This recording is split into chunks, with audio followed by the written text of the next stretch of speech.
السلام عليكم، انا احمد من فون فور يو. سامسونج جالاكسي جراند برايم بلس، موبايل جديد من سامسونج ب 2100 جنيه. هل يستحق انك تشتريه؟ ما تنساش تشترك في القناه لو انت مش مشترك عشان يوصلك كل الفيديوهات الجديده، وهنا في الكومنتات عاوز تشوف ايه جديد فيديوهات.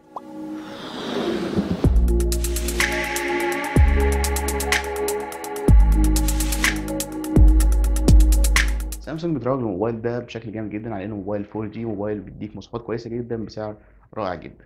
الموبايل بشاشه 5 بوصه بدقه 480 بي، ذاكره 8 جيجا مع ميموري، رام 1.5 جيجا، كاميرا خلفية 8 ميجا بكسل وأمامية 5 ميجا بكسل بفلاش، وبتدعم تصوير حتى اتش دي بس، وبيدعم شريحتين اتصال. تصميم الموبايل ما اختلفش كتير عن تصميم موبايل سامسونج جالاكسي جراند برايم القديم.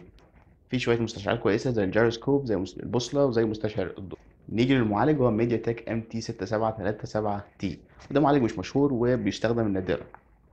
لما نيجي نبص على الامكانيات بتاعته فهو بيجي رباعي النواه كورتكس اف 53، 1.5 جيجا هرتز، مبني على 28 نانومتر، والميموري 733 ميجا هرتز.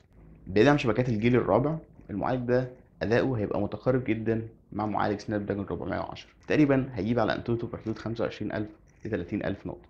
توقعي الشخصي مع الدقة القليلة جدا للشاشة، فالموبايل هيدي أداء أحسن من المتوقع من المعالج ده.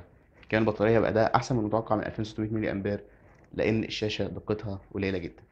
الموبايل ده لما جيت بصيت عليه بره فهو مش موجود تقريبا بره كتير، لكن سعره تقريبا 105 دولار قبل ما نحط عليه الضرايب والحاجات دي كلها. بالتالي ده بيترجم لتقريبا 2000 جنيه، فهو تقريبا سعره 2000 جنيه. يعني الموبايل ده لو كان قبل ما الدولار يغلى فكان تقريبا هنشوفه ب 900 جنيه.